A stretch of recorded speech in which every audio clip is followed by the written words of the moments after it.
noite a todos. Boa noite, professor Flávio. Uma honra recebê-lo.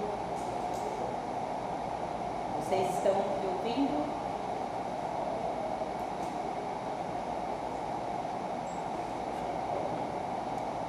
Professor Flávio, vamos testar o seu som.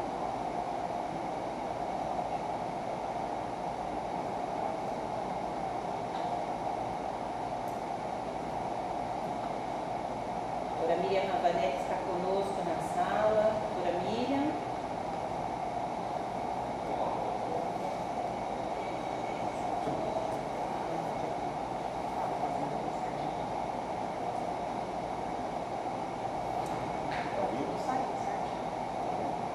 O professor Flávio está falando, nós não estamos ouvindo, mas vocês estão ouvindo, professor? Sim? Professor, boa noite. Muito obrigada pela sua generosidade de estar conosco. O senhor gostaria de testar o seu som, falar conosco um minutinho?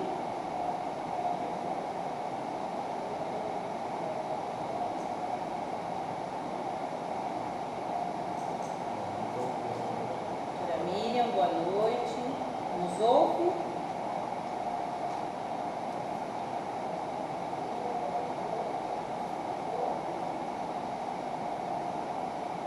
Doutora Tânia, doutora Alessandra, está chiando muito, o pessoal tem reclamado aqui no chat. Um minutinho, meus amigos, nós vamos ajustar. Somos todos marinheiros de primeira viagem, advogados tecnológicos. Um minuto. Alice Bianchini, muito obrigada, professora. Hoje nós temos aqui a satisfação de reunir os nossos seres humanos mais generosos que eu conheço. Então, muito obrigada mesmo, professor Flávio, professora Alice, querida Miriam Ravanelli, professora Artelina, que logo nos brindará.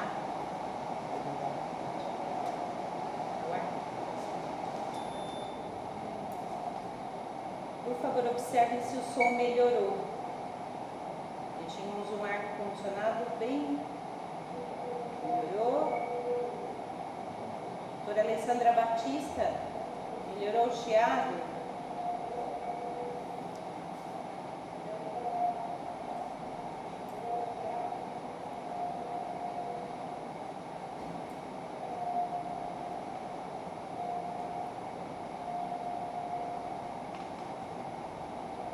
Está abafando a voz. Penso que nós vamos falar bem pouco, viu, professora? Viu, Simone? Por conta de que hoje nossas estrelas estão conosco e são eles que falarão. Ok, deve ser o outro ar-condicionado aqui do nosso espaço. Nós estamos aqui na UAB Dracena, na Casa da Cidadania, da Advocacia. Estamos aqui com o presidente Juliano Estevanato, com a diretoria, aqui a doutora Érica Bessegato, doutora Rafaela. Temos aqui também o presidente da Comissão da Jovem Advocacia, doutor Alexandre Cremon. A todos a nossa gratidão. Como presidente da Comissão da Mulher Advogada, agradeço a todos e desejo a todos uma excelente noite, um excelente curso. E nós saiamos daqui muito melhores do que chegamos.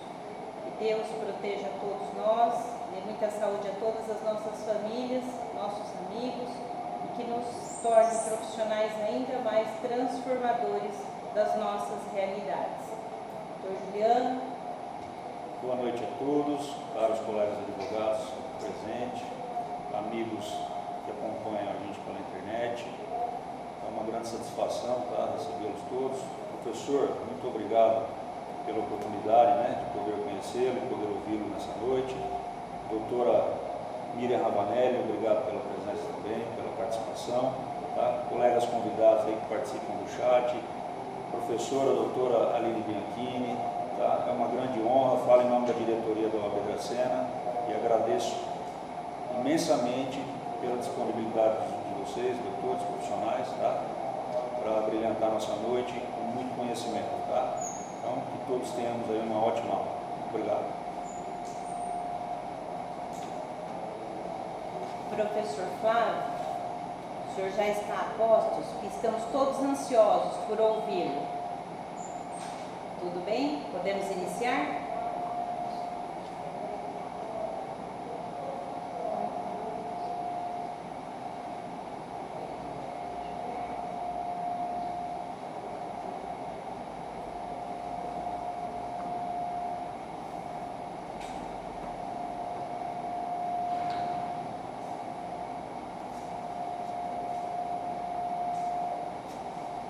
Pedir um minutinho apenas, porque eu preciso só organizar o som aqui do auditório. Um minutinho, meu professor querido. Um minutinho.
Ah, bom, acabei de ver aqui a mensagem da doutora Margarete no chat, me informando que eu posso iniciar.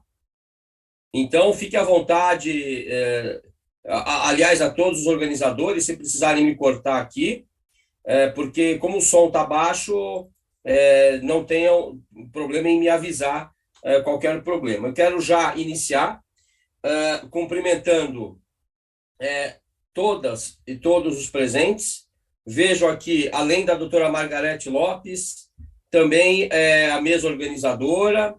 Vejo a doutora Miriam Ravanelli, já eu vou até ousar aqui dizer uma amiga, apesar de nos conhecermos via tela, né? Esse novo mundo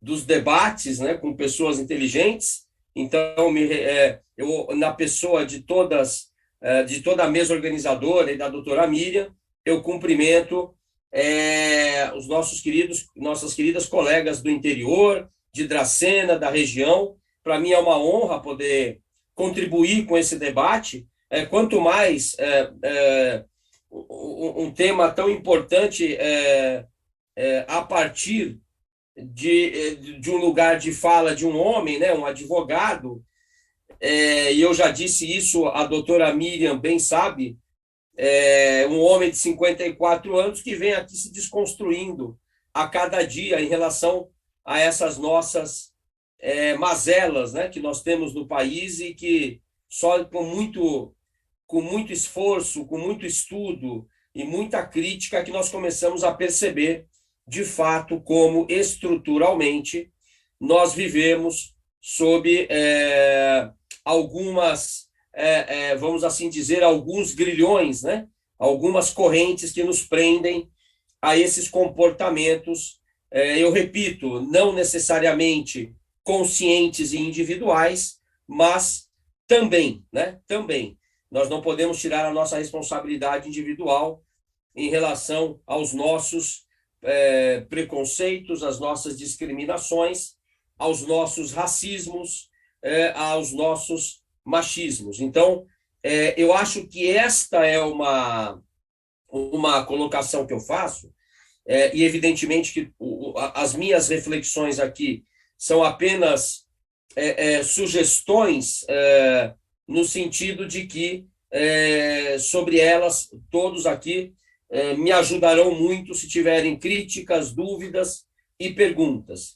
Mas é exatamente a partir desta constatação sobre os aspectos estruturais que nós devemos falar, se é que nós queremos mesmo um país melhor, com uma lei Maria da Penha mais eficaz.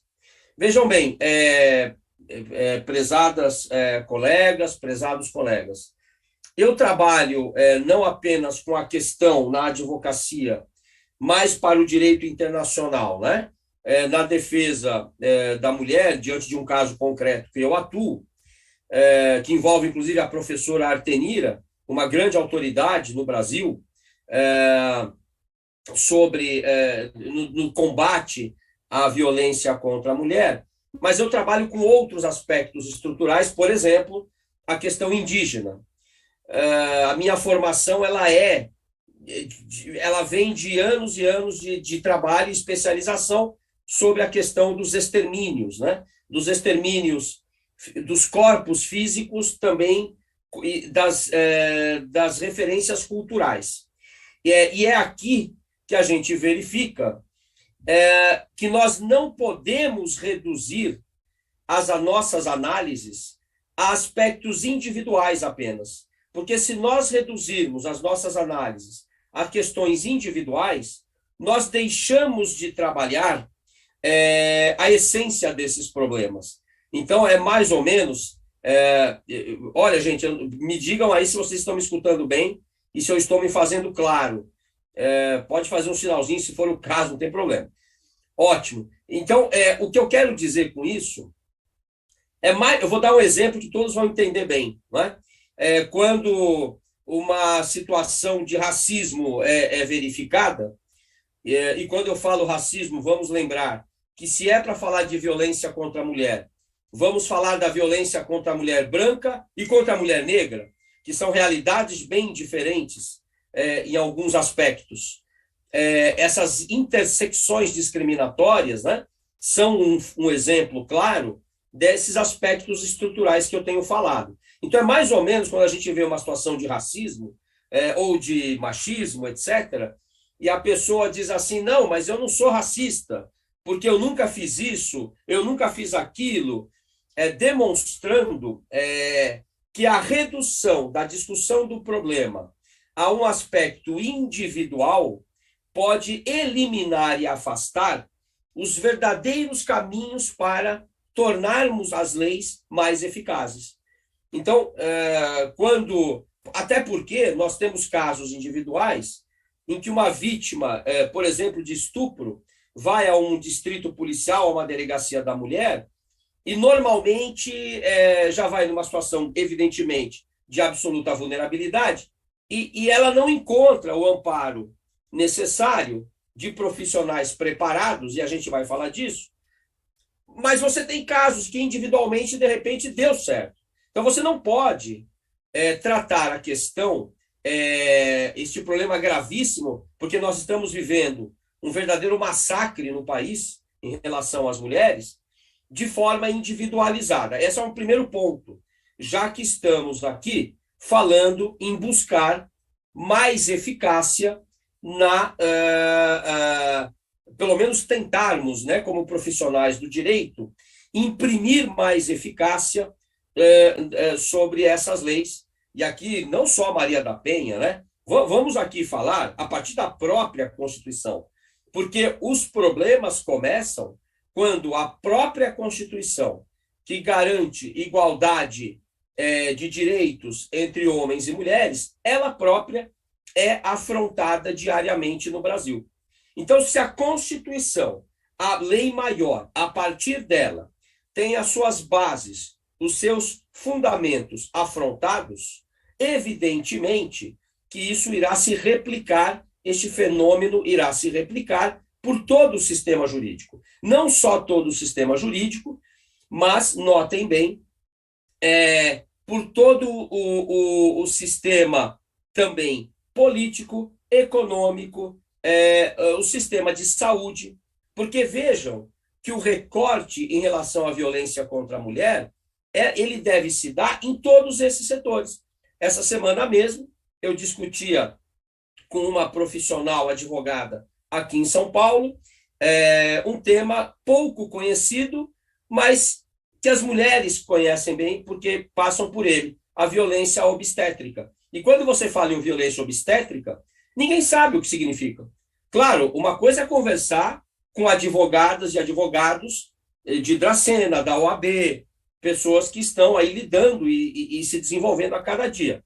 Mas se nós conversarmos com pessoas leigas, que os seres humanos que vivenciam esses problemas, não sabem o que é a violência obstétrica e o que ela significa. Mas ela é um exemplo de violência contra a mulher na área da saúde.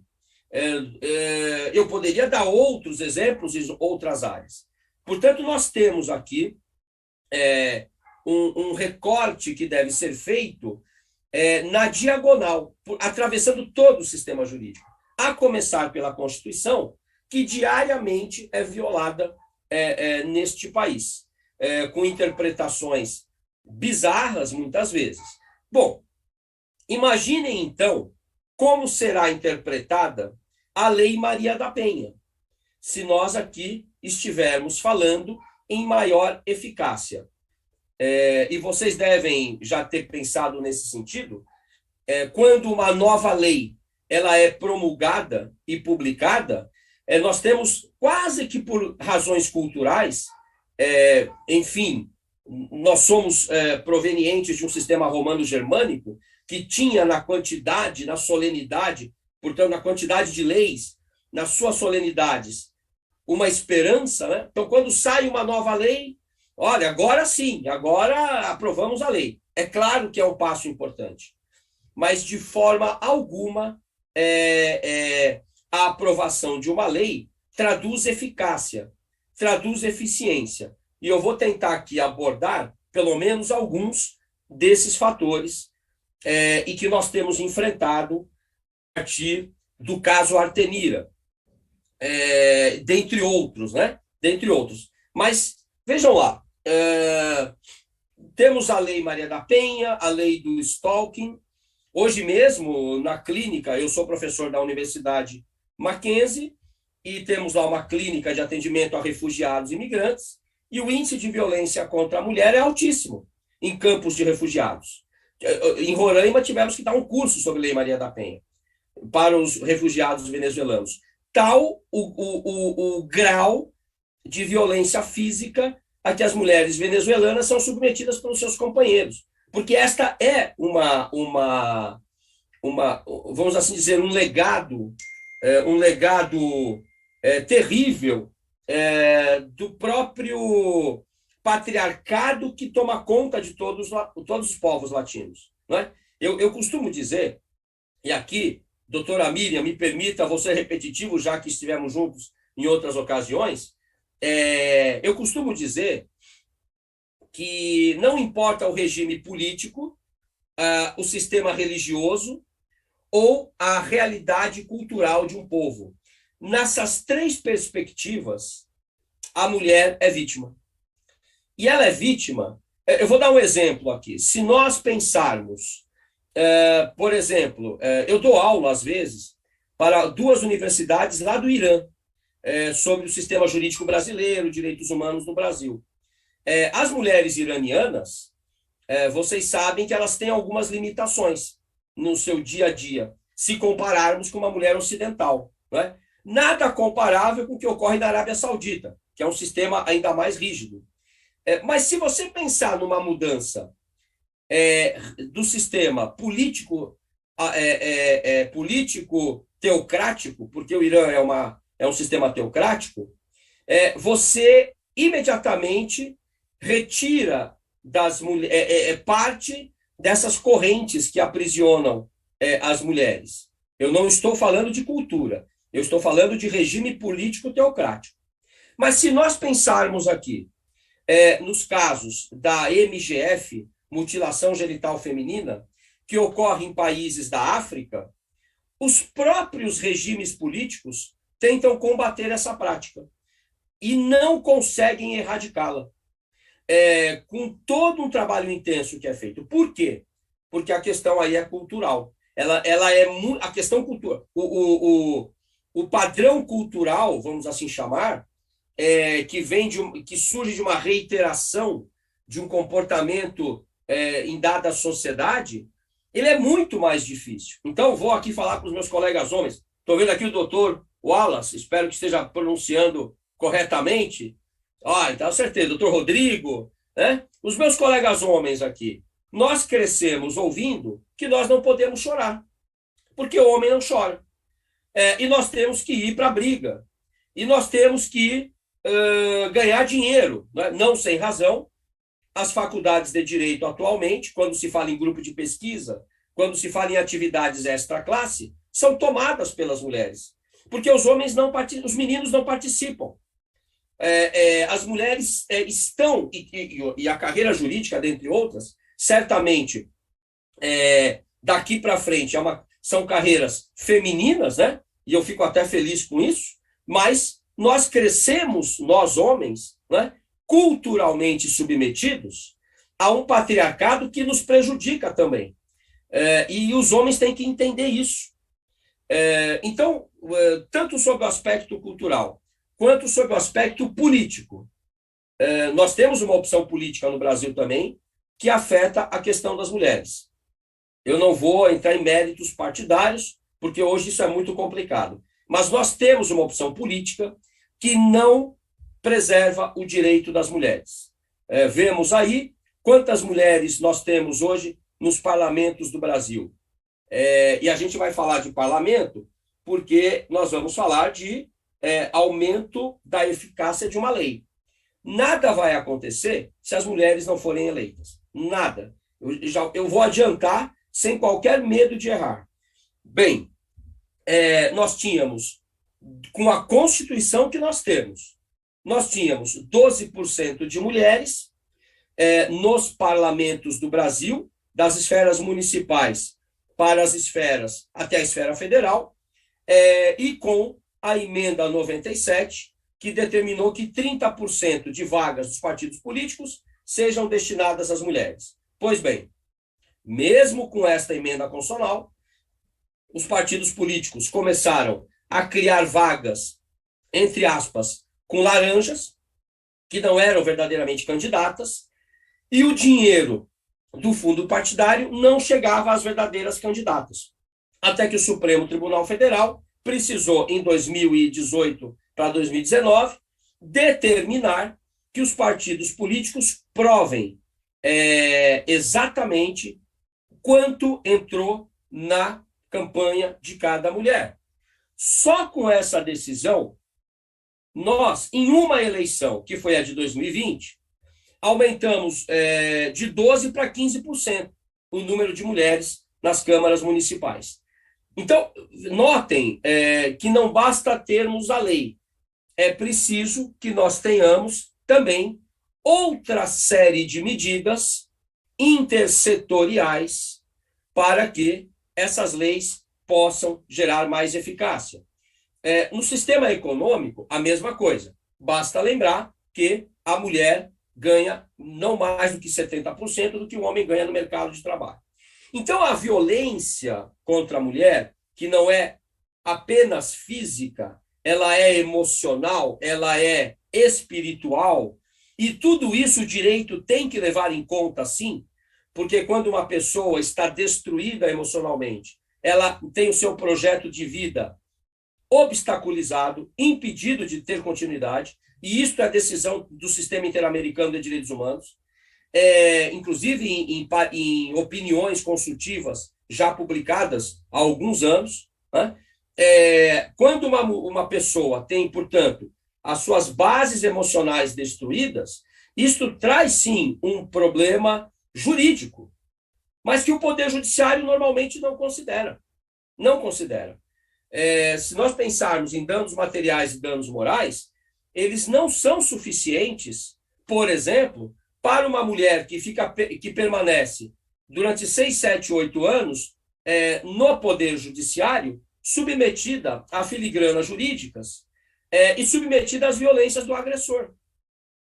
Então, cito aqui as pesquisas realizadas pela professora Artenira, em mais de 17 mil processos, nos quais juízas, magistradas, inclusive, delegadas de polícia disseram: nós não usamos o sistema judiciário, porque nós não confiamos nele. Não funciona. Simples assim. E eu já vou entrar nesse aspecto também. Né? Se alguém tiver alguma pergunta, depois fique à vontade para me fazer. Enquanto eu vou colocando aqui essas reflexões, viu, gente? Pois bem, portanto, não existe no mundo, incluído o Brasil aqui, solução de continuidade. Não há interrupção na opressão às mulheres. Nunca houve. Eu que trabalho com o tema genocídio muito a fundo, hoje mesmo eu abordei numa palestra a questão do que está acontecendo na Ucrânia, inclusive sobre as mulheres ucranianas, o que está acontecendo lá. Não dá nem para descrever aqui, porque as guerras fazem das mulheres as primeiras vítimas, né? Porque perdem os filhos nas guerras e são submetidas à violência sexual em massa, em massa. Pois bem, não há, se você pensar em violência contra a mulher, solução de continuidade. Ela é constante, sequencial, ininterrupta, não importa se estamos falando de Ocidente, de Oriente, de cristianismo, de islamismo, de judaísmo, de zoroastrismo, shintoísmo, budismo ou ateísmo, não importa. Não importa a cultura, se é latina, latino-americana, africana, saxônica, as mulheres, via de regra, estão submetidas a alguma situação de violência. Ponto. Por que eu estou colocando isso? Porque a partir desta constatação, e olha, nós podemos aqui iniciar qualquer pesquisa na região de Dracena, sobre mulheres entre 18 e 50 anos ou 60 anos, não importa. Se nós aqui fizermos qualquer pesquisa, nós encontraremos algum tipo de violência estrutural voltada à mulher. E por que é importante dizer isso?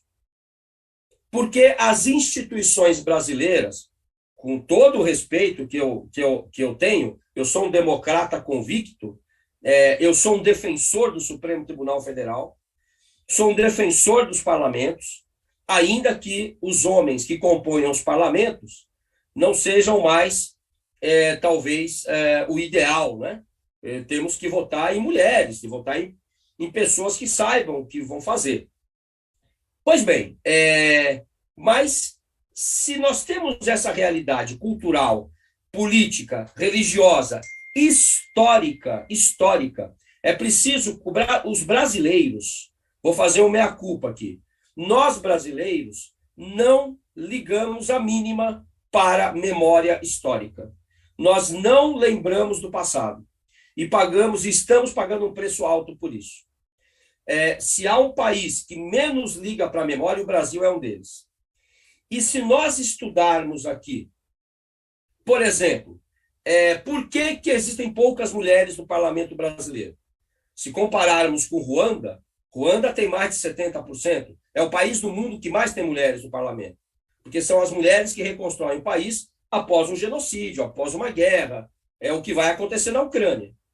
Pois bem, se nós temos poucas mulheres no parlamento brasileiro, é preciso entender, por exemplo, eu falei aqui de memória histórica, que nunca houve proibição ou vedação para que uma mulher fosse candidata no Brasil. Vocês podem analisar a Constituição de 1891, a de 1934, a de 46, a de 67, com a revisão de 69. Nunca houve, mas precisou, na década de 20, uma mulher ir à justiça para poder votar. Pouco se discute a história das sufragistas brasileiras. E hoje nós estamos discutindo. Eu estava, semana passada, num evento aqui em São Paulo, sobre prestação de contas eleitorais, com a doutora Gabriela Araújo, que é uma especialista em mulheres dos parlamentos. E ela, nós discutíamos exatamente isso, né? Se estamos discutindo hoje mulheres no parlamento, é preciso entender por que nós chegamos aqui. E por que eu estou dizendo isso? A lei não vai na causa do problema. Nós temos leis reativas, mas nunca preventivas.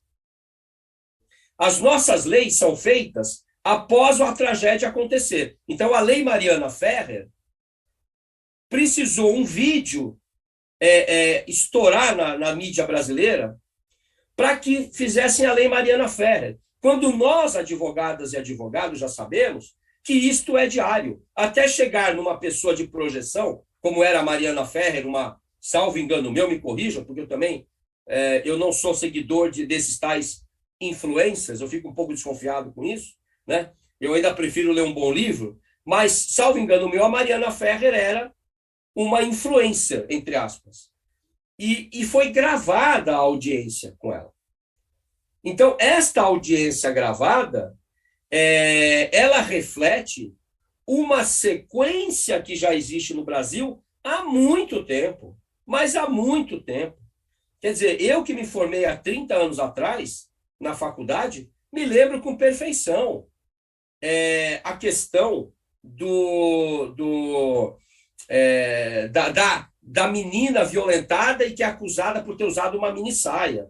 Quer dizer, vamos lembrar aqui que o Jânio Quadros proibiu o biquíni no Brasil, né? Quer dizer, é bizarra a nossa história em relação... e isto não é compreendido. Isso é o primeiro ponto. Bom, se a nossa história não é compreendida, nós não temos condição de elaborar leis adequadas, ao meu ver, e muito menos temos instituições que respondam às verdadeiras necessidades. Eu digo isso porque talvez os colegas aqui já tenham enfrentado aquela situação em que a vítima sobreviveu a uma agressão, quase foi assassinada pelo companheiro, pelo marido, sobreviveu e depois de 2 anos ele está na rua de novo, ou, para não falar, depois de alguns meses, e a vítima fica desesperada porque volta a ser perseguida. Quer dizer, só a ideia de uma reaproximação, né? Muitas vezes o indivíduo vai morar em cidades para onde a vítima se mudou. É um verdadeiro calvário, né? E você não consegue uma medida eficaz no Poder Judiciário. Então, a minha pergunta, a minha questão aqui a Lei Maria da Penha, eu não tenho dúvida, né? Eu atuo lá com a Comissão Interamericana, ela é muito importante, eu acho que foi um divisor de águas. Mas ela não vem se mostrando eficaz. Porque a lei em si é a lei, é um texto escrito, né? Ela foi reativa também a ponto de ser imposta por uma decisão do sistema interamericano. E se não houvesse sistema interamericano, nós teríamos uma Lei Maria da Penha hoje ainda? Não fosse a luta do pessoal dos direitos humanos, né, como dizem por aí, né? Nós, essa turma dos direitos humanos, o Cladem, a Silvia Pimentel, toda essa turma que são referências para todos nós, nós teríamos uma Lei Maria da Penha. Então, esse é um ponto que eu gostaria de colocar. Primeira conclusão, vamos assim dizer, né? Sobre como atuar com a Lei Maria da Penha de forma mais eficaz. Nós temos que começar a trabalhar essa questão estrutural. E isso abre um outro leque de questões, né? Eu procurei colocar aqui, até esse momento, que no mundo todo, mas especialmente no Brasil, um dos países que mais mata mulheres é o Brasil. Salvo engano meu, Miriam, talvez você tenha esse número mais atualizado do que eu. É o quinto país do mundo que mais mata mulheres, né? Veja, eu estou falando de feminicídio.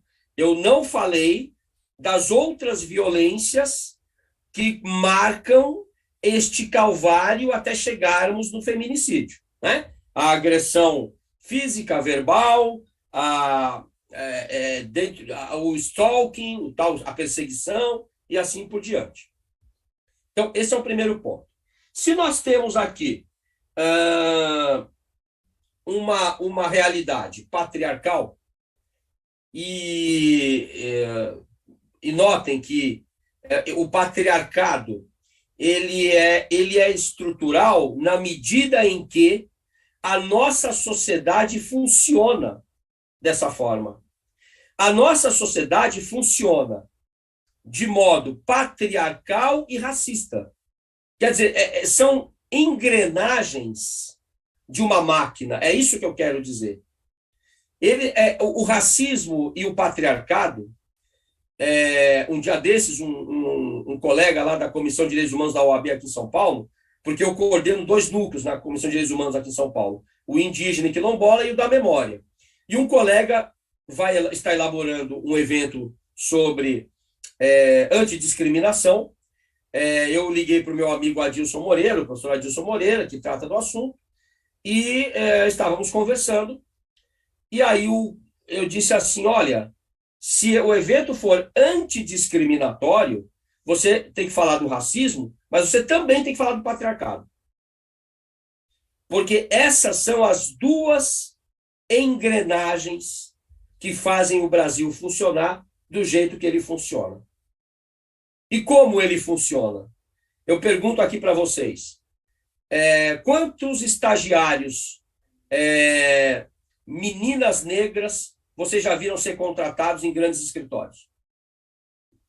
Ou médios escritórios? Ou pequenos escritórios? Porque eu estou dando aula há 30 anos, praticamente.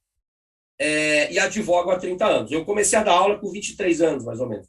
Eu me formei, fiz lá uma pós, comecei a dar aula e nunca mais saí de sala de aula. Mas eu me lembro quantos alunos negros eu tive. Meninas, pouquíssimas. Ora, não é possível que a gente tenha leis ou um poder judiciário composto só por homens brancos. E eu não estou dizendo que o homem branco sabe menos que o homem negro, que a mulher negra. Eu estou falando de equilíbrio, porque a nossa sociedade é multifacetada. Ela é uma sociedade assimétrica. Então, por que só parte dessa sociedade se vê representada nas instituições? Como é que nós, homens, vamos entender o que uma mulher passa se nós estivermos sentados amanhã no tribunal por força de um quinto constitucional? Como é que nós vamos entender isso? O que uma mulher passa na rua? Eu não tenho como entender isso. Mas eu tenho como entender que a estrutura pode ser alterada. Este é o ponto. Então, a questão estrutural, ela nos leva a comportamentos que para a gente sempre foi muito natural, mas que, na verdade, reproduzem essas estruturas, essas engrenagens que impedem o desenvolvimento da pessoa. Então, eu me lembro que alguns anos atrás eu levantei algumas propagandas em relação de venda de produtos voltados, entre aspas, para o público feminino, né? Que, se você analisar hoje, são propagandas absolutamente ofensivas. algumas expressões do nosso dia a dia, né? Eu vou falar mais suave delas, o criado mudo, uma expressão escravagista. Então, nós temos que nos observar. Mas a estrutura continua funcionando assim. As instituições continuam funcionando assim. Porque elas reproduzem o modelo social. Vejam bem, quando o Estado ele se diz que ele é genocida, que há uma necropolítica em curso, etc., não é, se o Estado é porque a sociedade o fez assim. O Estado e as suas instituições refletem a sociedade. E nós temos que entender isso para falarmos de lei, porque a lei é só um reflexo também da sociedade. Semana passada, eu dei uma entrevista para o canal BMC, que é um canal que era de economia, agora eles abriram jornalismo, então tem lá um canal de política. Me chamaram para comentar política. Eu não sou comentarista político, mas gosto de política. Eu confesso que eu rezei um pouco antes de falar sobre política num canal aberto e comecei a falar. Eu sou da turma dos direitos humanos, até aí tudo bem. Houve um momento em que eu passei a ser atacado diretamente. Sabe qual foi o momento? No instante em que eu disse, ao responder uma pergunta, professor Flávio, quem deve preencher a vaga para o Tribunal Superior Eleitoral? São 3 candidatos, não sei se vocês viram esses nomes. O professor André Ramos Tavares, muito conhecido no meio jurídico, um grande constitucionalista, eu já dei aula com ele em cursos dele. Um segundo homem, e a doutora Vera, acho que é Vera, a primeira mulher negra a ser inserida na lista tríplice para o Tribunal Superior Eleitoral, e o presidente da República vai ter que escolher, se é que já escolheu, se é que vai escolher também. Ele pode simplesmente não escolher ninguém. Porque nenhum dos 3 perfaz a preferência do atual presidente da República. Quando eu falei que o professor André Ramos é muito capacitado, que o segundo candidato também é muito capacitado, e que a candidata, mulher negra, também é muito capacitada, e aí eu disse o seguinte, abre aspas, seria uma mensagem positiva para o Brasil de hoje, a indicação dela para o TSE, eu passei a ser massacrado no YouTube.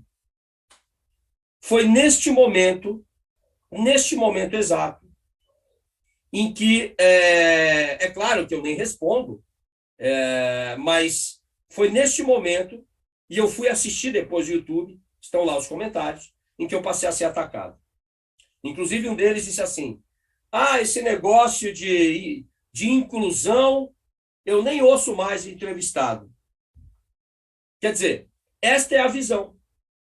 Eu não disse que ela teria que ser indicada só pelo fato de ser mulher, porque as mulheres são tão competentes quanto. Eu não preciso dizer isso. Eu disse que ela seria um nome tão bom quanto e que, além disso, seria uma mensagem positiva para o país. Uma mulher, especialmente uma mulher negra, jurista, indicada para o TSE. Então, nós temos muito poucas mulheres no Poder Judiciário. E aqui eu começo a chegar na essência das minhas reflexões. Como é que nós vamos, por exemplo, convencer uma certa corte composta por homens, se a nossa cliente é vítima de agressão na mão de um agressor influente do ponto de vista do judiciário? Nunca vai acontecer nada. A verdade é essa. Não vai ocorrer nada. Nós vamos ficar batendo na porta do judiciário e, a depender da nossa insistência, a nossa cliente ainda vai ser penalizada. Porque eu estou vivenciando isso na prática. E não foi o primeiro, nem será o último caso. E por quê?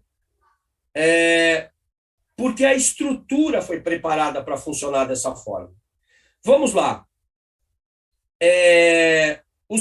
O Brasil é um país que concentra muita renda.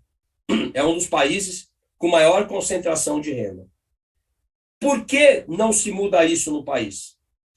Porque o sistema econômico escolhido funciona desta forma. Nós precisamos, entre aspas, né, de indígenas na base da pirâmide da mão de obra, pessoas negras, trabalhadores rurais em trabalho escravo. Toda semana a gente ouve uma notícia de trabalho escravo. Então o sistema funciona dessa forma. É aqui que entra a tal ideia da advocacia disruptiva. Não adianta fazer aquele trabalho burocrático. Nós precisamos de algo mais, claro, algo mais dentro da lei, mas precisamos ser mais criativos em relação a isso. Porque o Poder Judiciário, as instituições, elas são herméticas em relação à questão da mulher. Elas são herméticas.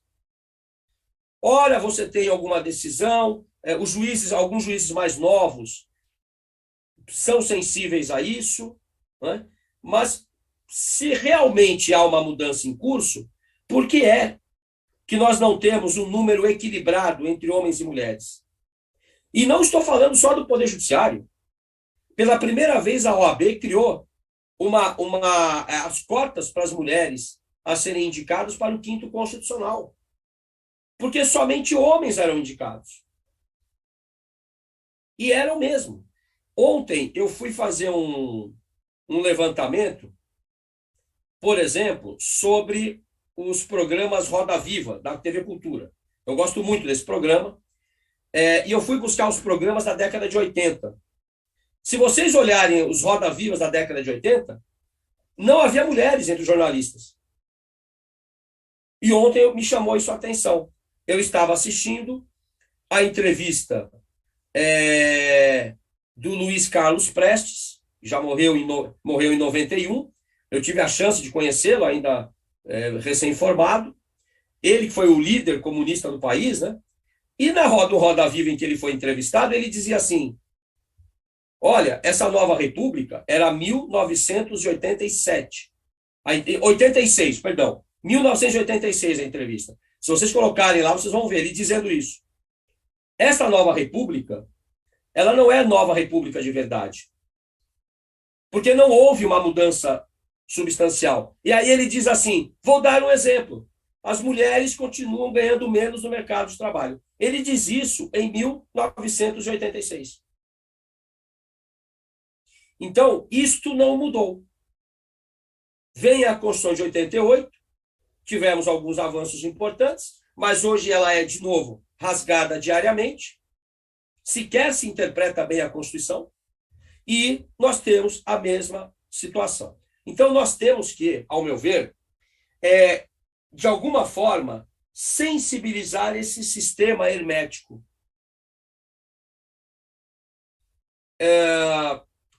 E sensibilizar significa treinamento, debates, deixando as vaidades de lado, a busca pelo sistema internacional, sim. E este é um ponto muito importante, porque o Brasil reconhece expressamente a jurisdição do sistema interamericano. Veja bem, quando nós falamos em corte interamericana, em comissão interamericana, nós não estamos, ao contrário do que dizem, querendo enfraquecer a soberania do país. Para começar, é exatamente no exercício dessa soberania que o Brasil reconheceu em 1992 expressamente a jurisdição do Sistema Interamericano de Direitos Humanos. Também quero lembrar que as normas internacionais de direitos humanos têm validade em território nacional com força supralegal, acima da lei brasileira. Então, nós não estamos falando de violação de soberania, mas, pelo contrário, de homenagem à soberania. Porque a Convenção Americana vale aqui dentro.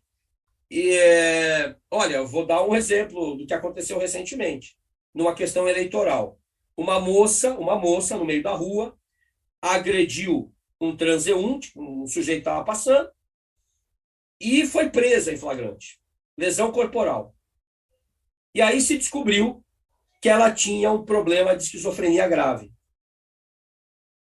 O juiz aplicou medida de segurança. Eu não sei se tem algum penalista aqui. Se tiver, me corrija se eu falar que cometer algum sacrilégio contra o direito penal e contra a execução penal. Mas medida de segurança não é pena. Não é pena. É para a pessoa se tratar. É por isso que essa política de, aqui em São Paulo, entrar com a polícia batendo em viciado na Cracolândia não vai dar em nada, só vai piorar o problema. Mas, enfim, isso é uma questão para psicanálise, talvez. Mas o fato é que a moça foi submetida à medida de segurança e um juiz comunicou à Justiça Eleitoral para que ela tivesse o seu título de eleitor bloqueado. Porque quem é submetido a condenar, quem é condenado em sentença penal transitada em julgado não pode votar. Nem de longe era o caso dessa moça. Mesmo assim, o magistrado fez isso. Tivemos que impetrar o mandado de segurança e explicar para o magistrado que, além da lei brasileira, a Convenção de Nova York de proteção às pessoas com deficiência garantia a esta moça tudo o que foi violado em termos de direitos. E, pelo que eu entendi, ele nem lembrava dessa convenção. Para piorar a situação, é o único tratado de direitos humanos que vale no Brasil, que vigora no Brasil, com força equivalente à de emenda, porque foi aprovado nos termos do parágrafo 3º do artigo 5º da Constituição. 3/5 em 4 votações, 2 do Senado, 2 da Câmara dos Deputados. Então tem que ter treinamento. Muitas vezes as instituições são insensíveis a uma situação de uma mulher, porque para a mulher agredida, o importante é tirar o agressor de perto dela, essa é a primeira medida. Tira esse cara de perto de mim, porque ele vai me matar e vai matar meus filhos. Então, isso sim. Mesmo aqui nós temos tido problemas sérios. Mas, muitas vezes, essas decisões ruins, elas não são fruto de intenção, mas de simplesmente falta de treinamento. Por quê? Porque as nossas faculdades se tornaram cursos técnicos de direito. Um aluno hoje, ele mal tem 4 meses de sociologia ou de antropologia na faculdade, quando essas matérias são essenciais para quem vai lidar com o ser humano a vida toda.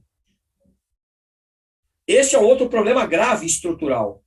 As faculdades de direito viraram cursos técnicos. Mal se compra livro para ler hoje em dia. E isso também é cultural. Portanto, é preciso qualificação. Então, vejam que eu não estou falando apenas de lei. Nós temos que trabalhar na base do problema. A agressão requer uma medida imediata para tirar o agressor de perto da vítima. Ok. Se não vai ser o juiz, vai ter que ser um pedido liminar na Comissão Interamericana. Porque eu pergunto aqui, talvez alguns colegas já tenham entrado lá na comissão.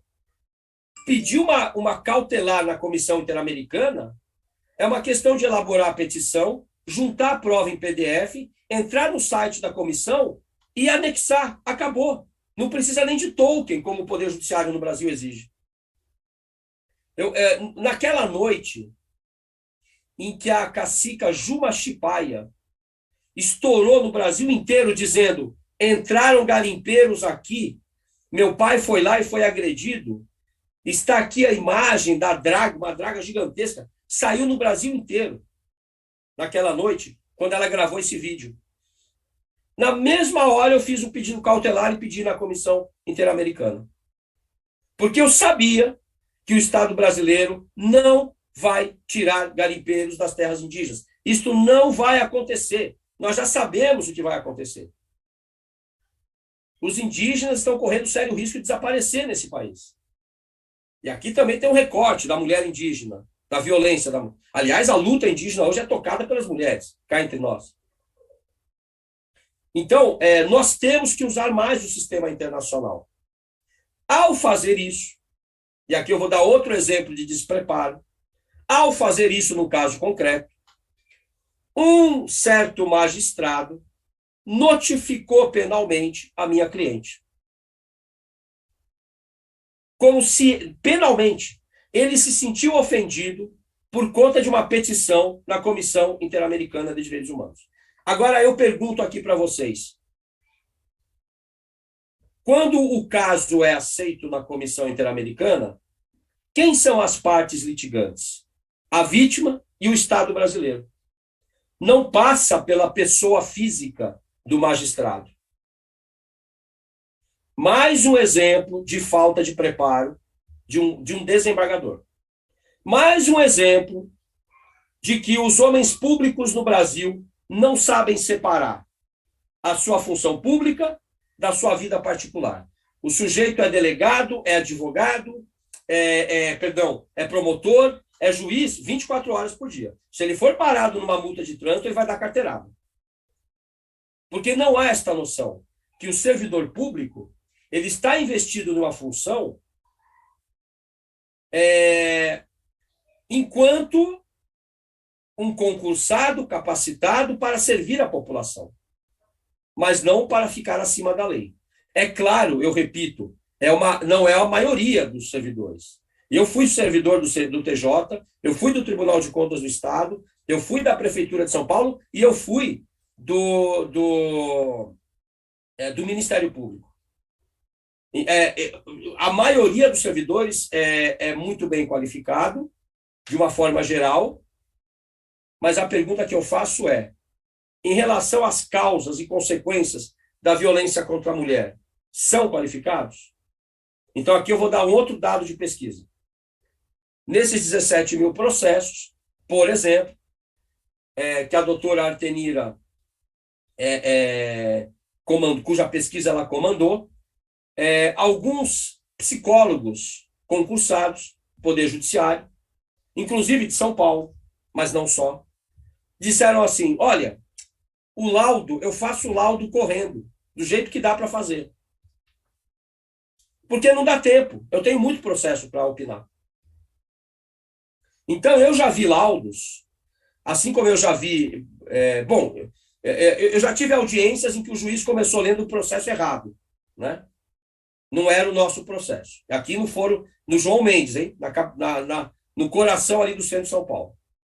Falei, excelência, esse processo não é o nosso e sobrou para o escrevente dele, que levou uma bronca na frente de todo mundo. Ele nem conheceu o processo. Agora, vamos falar de psicólogos, assistentes sociais. Eles têm condição de trabalho hoje? Eles têm treinamento? Eles ganham o suficiente para fazer uma pós-graduação? Porque vocês sabem que a pós-graduação, a depender do âmbito, do nível da pós, acresce ao salário do servidor público. E eu acho isso muito bom mesmo. Mas existe esse preparo porque a violência contra a mulher possui especificidades. É por isso que nós temos hoje a figura do feminicídio. Porque a violência contra a mulher tem especificidades. Eu trabalho muito com crime de guerra. Eu tenho casos, inclusive um caso fora do Brasil, de crime de guerra, da guerra Irã-Iraque, lá em curso hoje na Suécia. Eu sou parecerista nesse caso.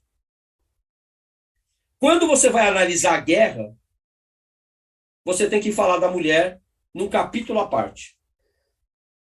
Quando você vai falar em genocídios ou crimes contra a humanidade, você precisa abrir um capítulo à parte em relação à mulher. Quando nós vamos falar em ditadura brasileira, eu sou advogado no processo na ação civil pública do DOI-CODE aqui em São Paulo, que vai virar um memorial em breve, que eu diria com as devidas proporções, é o nosso Auschwitz aqui de São Paulo, e ninguém liga, tem uma delegacia funcionando lá até hoje. Quando você fala em DOI-CODE, em tortura na ditadura, você tem que falar especificamente um capítulo sobre a mulher. Porque a condição feminina vira instrumento de guerra. a condição feminina vira instrumento de tortura.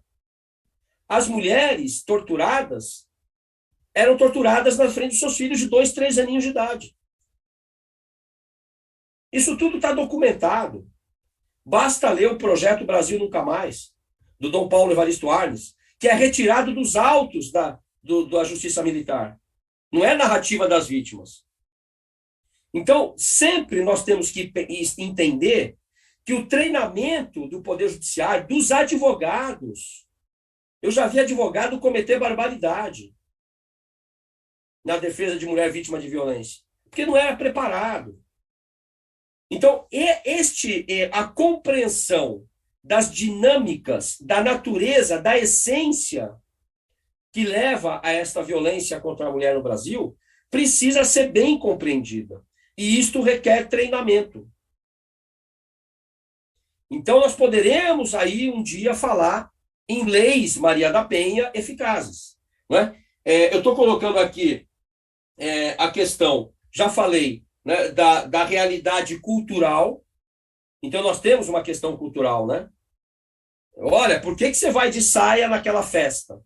Ué, como se a mulher não pudesse sair a hora que bem entendesse. Ela tá, desde que uma pessoa não cometa um crime, como é que se lê o princípio da legalidade? Vamos voltar ao básico, né? Que eu costumo dizer para os meus estudantes que estão se formando e que não lembram mais nada da Constituição. Porque direito constitucional é deixado lá para trás, no 4º e 5º semestre. Quando deveria ir até o 10º. Ninguém é obrigado a fazer ou deixar de fazer alguma coisa, senão em virtude de lei. Porque agora eu volto aqui aos meus colegas homens, doutor Wallace, né? Porque nós somos incentivados a beber bastante, a encher a cara, e isso ainda é sinal de virilidade. Mas se uma menina toma uma cerveja e fica alcoolizada, ela vai ouvir outro tipo de crítica que nós não ouvimos. Ah, o sujeito botou um comprimido na bebida dela, a culpa é dela. Ora, bolas. Então, nós temos que compreender, estudar e decodificar, a começar pelas faculdades de direito. Mas eu vou além.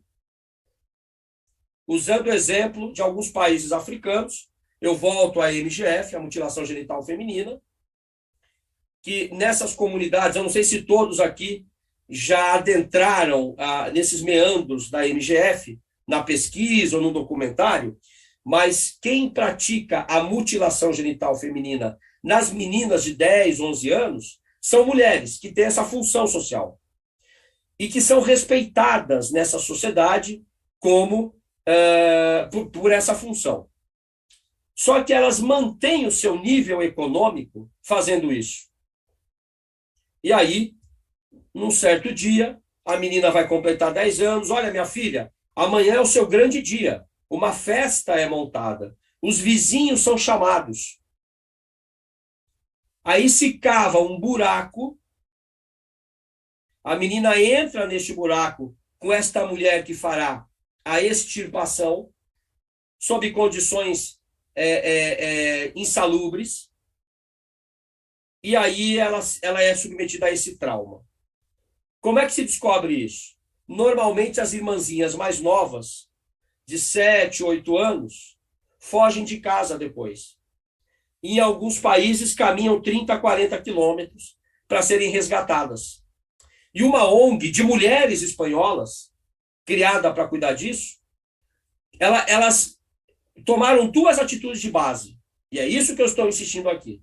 Nós precisamos de atitudes de base. Primeira, elas desenvolveram um sistema econômico para substituir aquele sistema econômico que mantém aquelas mulheres que fazem a extirpação genital com o mesmo nível de vida delas. Então, elas desenvolveram projetos sobre os símbolos históricos daquelas sociedades e criaram uma indústria têxtil. E essas mulheres que antes praticavam a MGF, hoje são ativistas contra a MGF. Essa foi uma primeira atitude de base. Aí vem a segunda.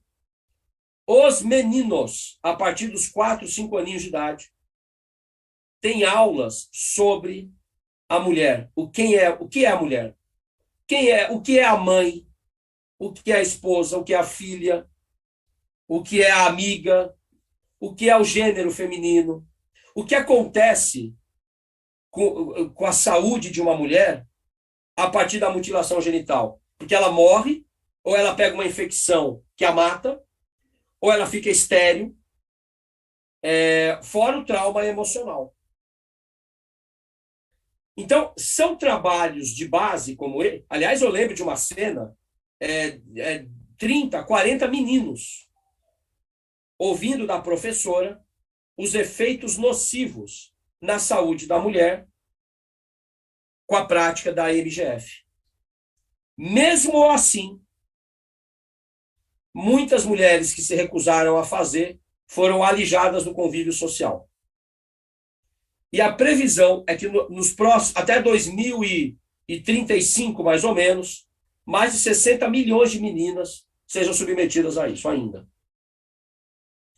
Então, como é que você trabalha a base? Então, nós temos duas situações aqui. Aquela cliente que nos procura e precisa tirar o agressor de perto dela. Então, vamos com as medidas de segurança, né? As medidas cautelares para que o indivíduo não chegue perto dela. Segundo ponto, nós temos que trabalhar a base disso. E, ao meu ver, nem o sistema de ensino fundamental, e muito menos as faculdades de direito, tem um programa profissional, educacional, voltado para isso. As mulheres passam em branco na faculdade de direito. Talvez tenham lá uma aula de feminicídio, talvez tenham lá uma aula da lei do stalking, né? Mas você não tem um debate mais aprofundado sobre isso.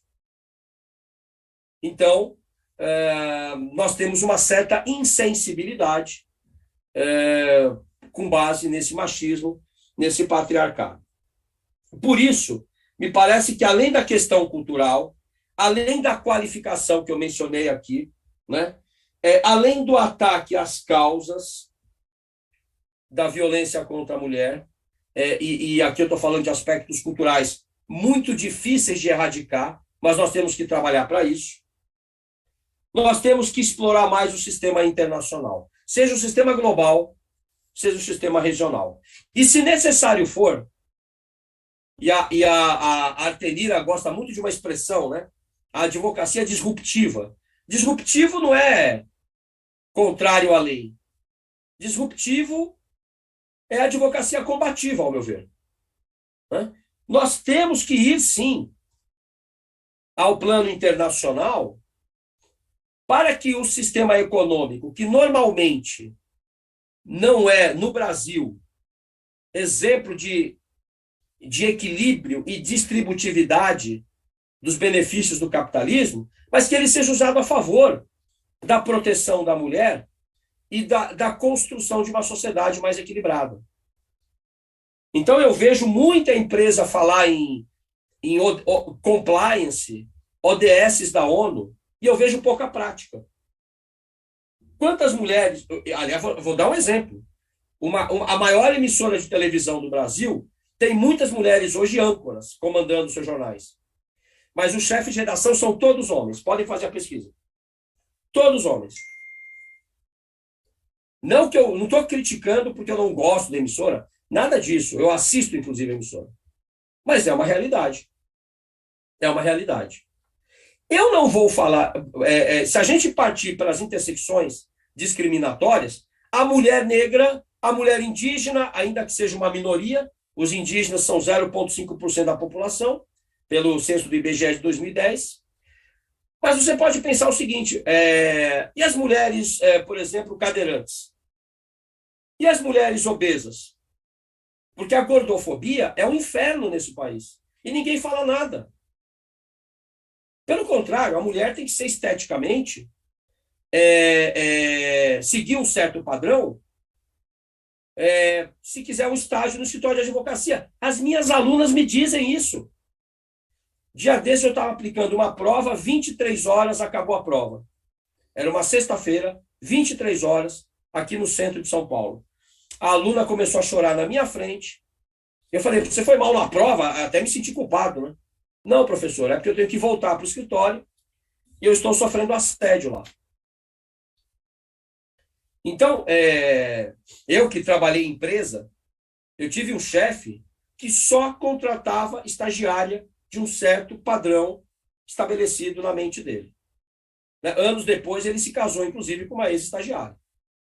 Então, você tem esses padrões estabelecidos.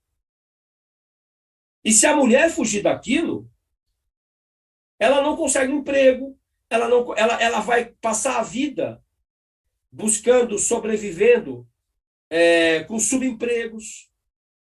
Isso tem que ser discutido nas faculdades, antes, nas escolas do ensino fundamental do país. Este tema é engavetado. Então, como é que nós vamos pensar em poder judiciário, em poder legislativo, eficazes em relação à solução desse problema? Não vai mudar. Então, um dos caminhos que me parece cabível é efetivamente as mulheres entrarem na via política. E não importa se é de centro, esquerda, direita, desde que seja do espectro democrático. Né? Hoje tem muita situação bizarra na política, mas eu espero que passe essa fase. Nós temos que trabalhar juntos para isso.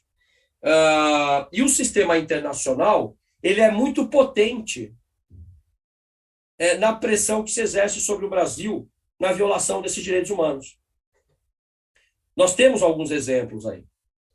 E hoje, a moda é o ESG, né? Meio ambiente, social, governança. Nós estamos falando do social, do S, como nós dizemos ali. Eu estou falando do social. As empresas têm responsabilidade nisso também. E, finalmente, o trabalho de advocacy. Os grandes lobbies sempre ditaram a pauta do poder legislativo, seja municipal, seja estadual, seja federal. Não basta que nós tenhamos leis reativas depois que o problema acontece.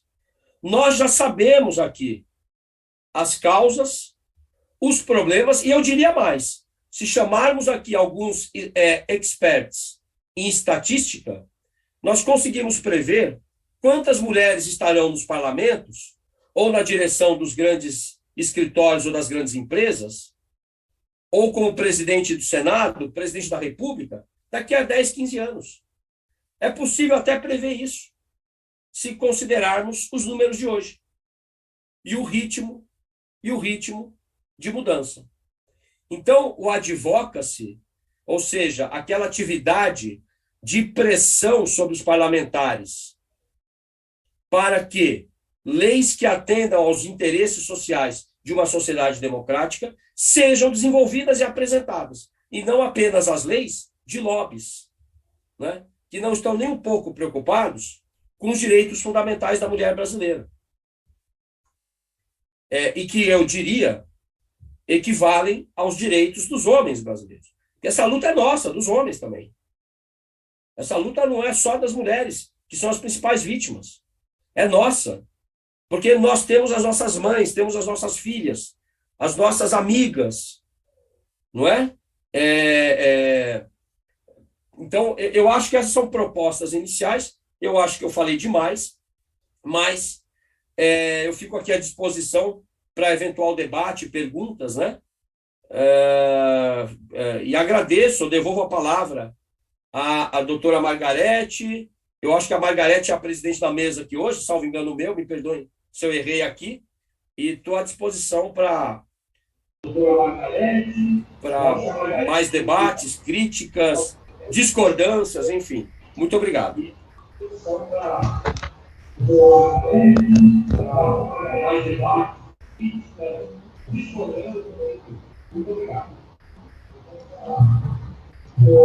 Nós é que agradecemos, professor. É uma honra, é um bálsamo para as nossas mentes. Todos estamos aqui refletindo sobre tudo que nos disse, e com certeza a população de Dracena está ouvindo Vossa Excelência, porque o curso ele está sendo transmitido pelo YouTube da UAB Dracena gratuitamente para toda a cidade, porque na nossa cidade se instalou, nesse primeiro semestre, um caos.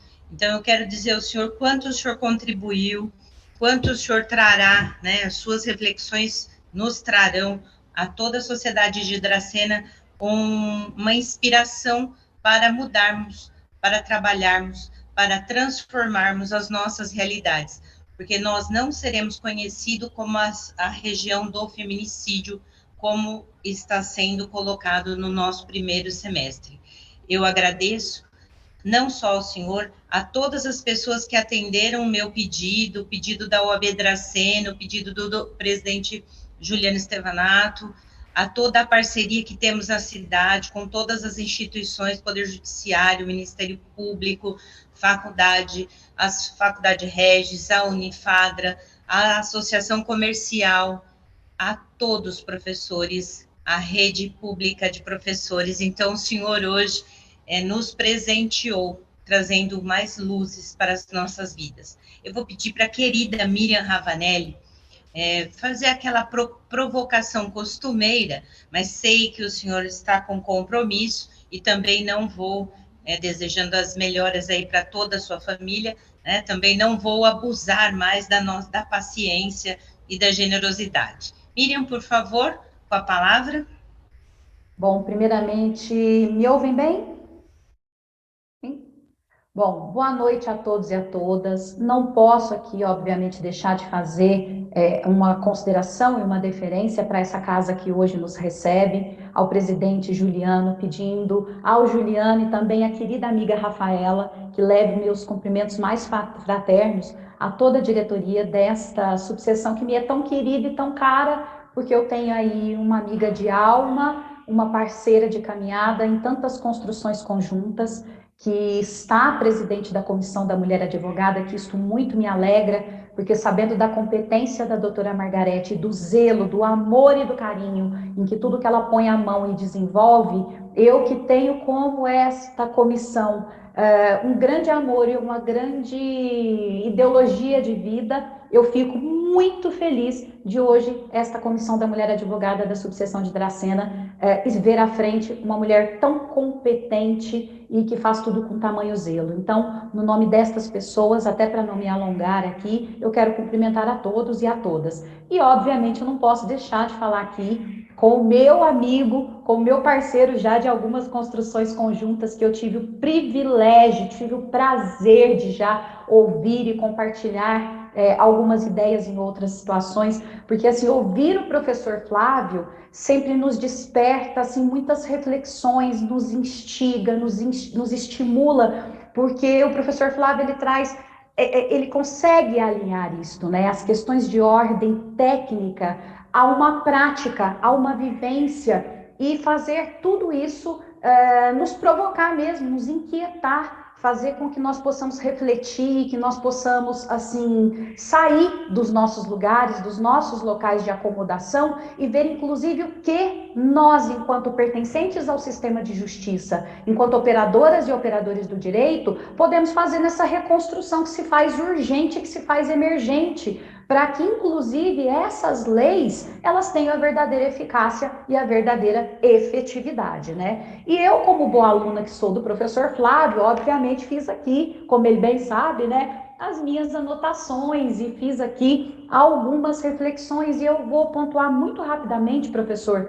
até para poder liberá-lo e também aquelas que nos ouvem, né, a respeito de alguns recortes, algumas coisas que me trouxeram muita reflexão no momento de fala do amigo, porque nós bem sabemos, né, meus amigos, minhas amigas, professor Flávio, que as várias violências que são cometidas contra as mulheres, como bem trazido pelo professor, violências físicas, psicológicas, simbólicas, patrimoniais, políticas, né, elas vão estar com certeza, estão totalmente interligadas, né? Elas são diversas e é necessário que nós as conheçamos e as entendamos, inclusive como uma grave violação de direitos humanos, porque nós estamos falando aqui de dignidade da pessoa humana, nós estamos falando de princípios constitucionais, como bem trouxe o professor Flávio, que estão sendo violados. Então nós precisamos entender, inclusive, tudo isso que nós falamos aqui como grave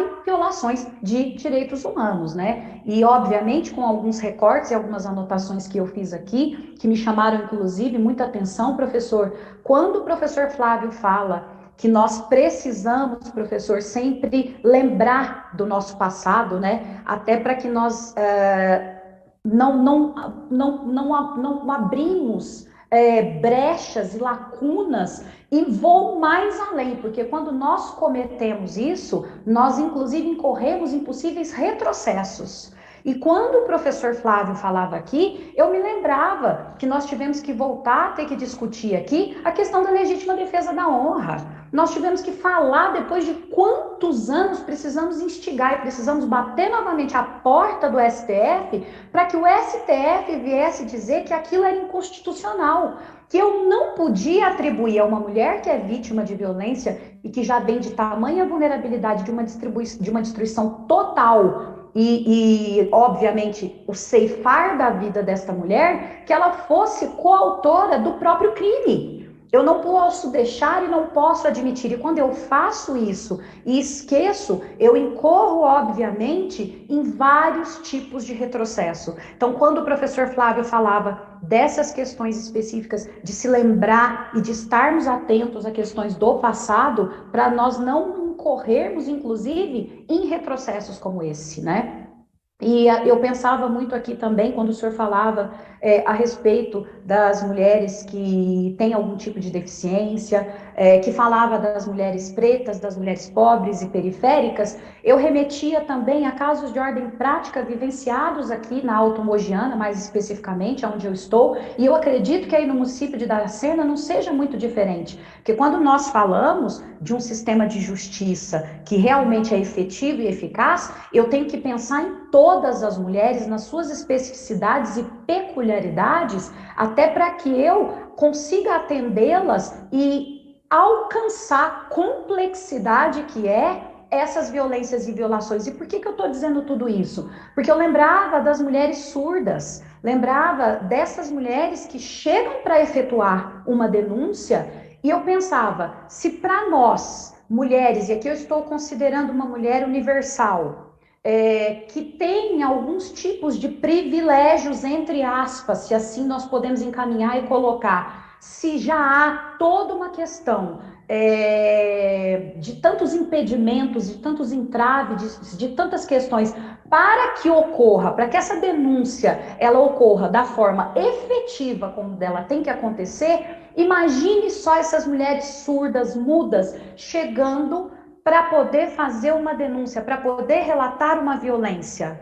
Então eu pensava muito e fui fazendo esses recortes, professor Flávio, até me desculpe essa extensão, prometo não me alongar. E uma outra coisa que me chama muita atenção é quando o professor Flávio fala das questões do estupro. Eu lembro, professor Flávio, que eu estudava agora há pouco tempo atrás, mais especificamente, as violências sexuais, né, a violência sexual cometida contra a mulher, para falar com um grupo de medicina que eu trabalho aqui na cidade de Franca, né? Eu estou no 3º, 4º ano de uma oficina aqui com esses médicos e médicas em formação, e aí eu fui fazer uma pesquisa e me chamou muita atenção, né?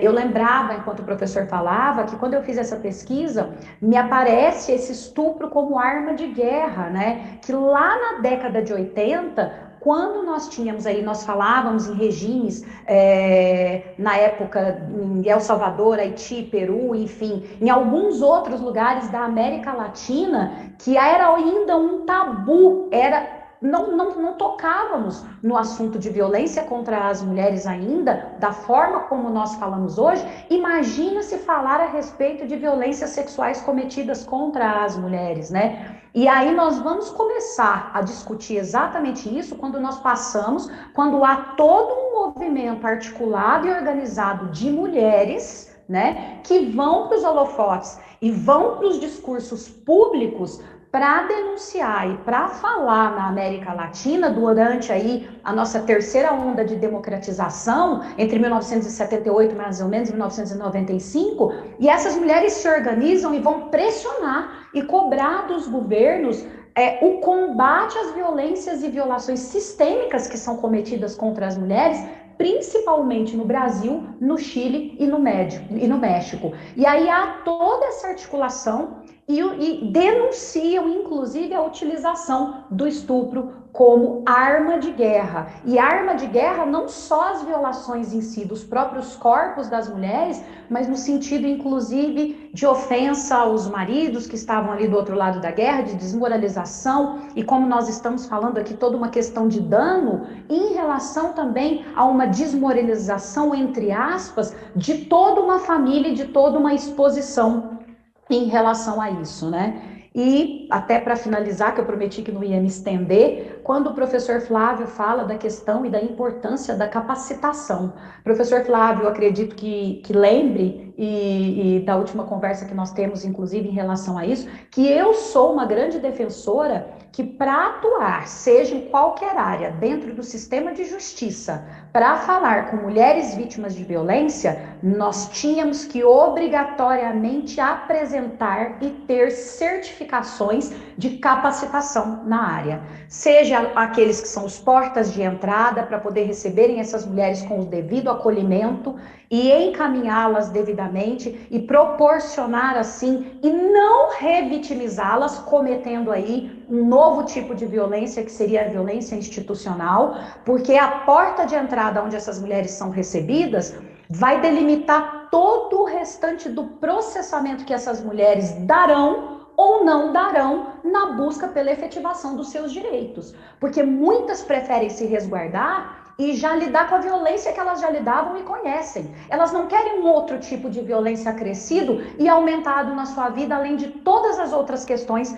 que elas já têm que tratar. Então, eu sou uma grande defensora de que não basta ser um operador ou uma operadora de direito, e não basta você estar dentro de um sistema de justiça para atuar numa área tão complexa, densa e delicada como as violações de direitos humanos das mulheres. Que nós todos teríamos que ter uma capacitação específica para uma atuação efetiva e eficaz junto a esse sistema. E para finalizar, quando o professor Flávio fala das questões das medidas intersetoriais, eu também sou uma grande defensora, professor Flávio, porque eu entendo que se nós não entendermos todas as construções, as bases, inclusive sociais, culturais, históricas, que vão fomentar e vão sedimentar e vão continuar propagando e reverberando todas essas violências e violações que são cometidas contra as mulheres, se eu não der e não reconhecer a devida importância que deve ser dada, eu vou continuar chamando, inclusive a gente ouve aí muito, né, que é mimimi, que as mulheres já conquistaram muitas coisas, para que mais coisas ainda? Daqui a pouco nós vamos estar aí até num desnível, como eu escuto, porque há uma proteção demasiada. Contudo, eu penso que enquanto nós não fizermos essa regressão e estudarmos tudo isso e fazermos toda essa construção ou desconstrução e reconstrução em todo o sistema de justiça, entendendo inclusive toda a parte histórica, social, política que envolve e todos os tipos de vulnerabilidades que envolvem essas mulheres, nós não vamos conseguir atingir o efetivo cumprimento da lei, nós não vamos conseguir implementá-la da forma como nós queremos e como nós buscamos. Gratidão a todos, me perdoem por ter me estendido. Professor, mais uma vez, gratidão, porque é sempre um prazer enorme poder ouvi-los. Um abraço a todos e a todas, gratidão, Margarete.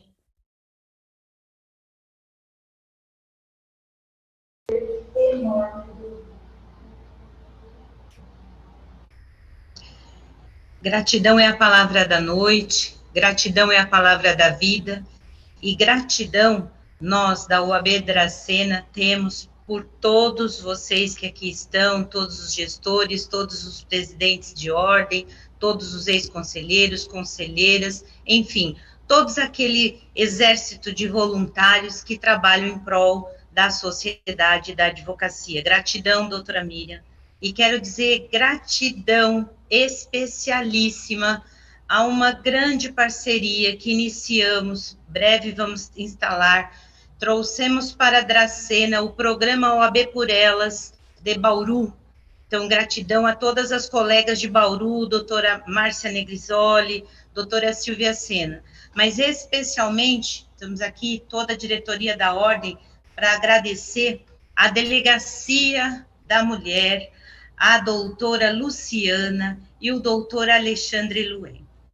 Nós queremos dizer a vocês que nós inauguramos na nossa cidade, meus queridos amigos e amigas, uma nova fase, uma nova era, uma era de construção, uma era de sabedoria, uma era de equilíbrio, uma era onde juntos e unidos nós faremos a diferença. E juntos no estado de São Paulo todo, que eu vejo aqui, que os nossos amigos estão conosco, então também gratidão, amigos e amigas, porque este é um conhecimento, é uma vivência que transcende porque os senhores são transformadores por onde estão, as senhoras são transformadoras. Precisamos de homens e mulheres a desenvolver a cultura da paz, a buscar o equilíbrio. Precisamos de todas as instituições juntas, precisamos do poder público, tanto do executivo, legislativo e judiciário, para que todos nós façamos a nossa parte. Notícias boas.